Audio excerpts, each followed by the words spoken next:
Everyone, আপনাদের সঙ্গে আগের ভিডিওতে শেয়ার করেছিলাম আমি কয়েকটা ডাল থেকে ডবল পেটার টগর গাছের চারা তৈরি করছিলাম। তো এই যে টবটা দেখতে পাচ্ছেন, এখানে কিন্তু আমি 5টা ডাল বসিয়েছিলাম। তো আমার যেহেতু বাইক অ্যাক্সিডেন্ট হয়েছিল তাই আমি বাড়িতে ছিলাম না, সেই কারণে কিন্তু 3টে ডাল শুকিয়ে গেছে, বাদ বাকি 2টো ডাল বেঁচে আছে। আমরা যেহেতু দুজনে থাকি, তো দুজনে বাড়িতে না থাকার কারণে জল দেওয়ার কেউ ছিল না, তাই কিন্তু ডালগুলো শুকিয়ে গেছে। বাট যেহেতু এটা মনসুন চলছে তাই বৃষ্টির ছিটে ফোঁটা পেয়ে কিন্তু 2টো ডাল বেঁচেই গেছে। এই যে দেখুন কি সুন্দর পাতাগুলো বেরিয়ে বড় হয়েছে।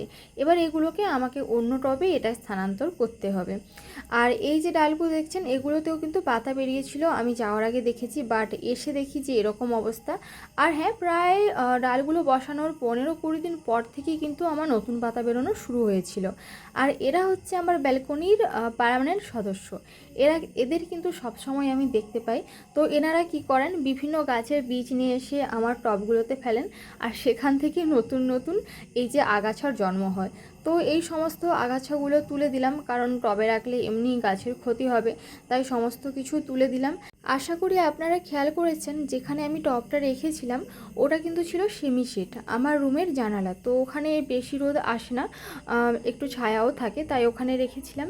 অন্যান্য সিজনেও চারা তৈরি ভালো হয়, তবে আমার মনে হয় মনসুনে চারা তৈরির সাকসেস রেটটা একটু বেশিই থাকে। তবে চারা তৈরির ক্ষেত্রে মূল উপাদানই কিন্তু মাটি ভালো না হলে কখনোই চারা তৈরি হয় না। আপনাদের ভিডিওটা ভালো লাগলে অবশ্যই চ্যানেলটি সাবস্ক্রাইব করবেন। Thanks for watching, by.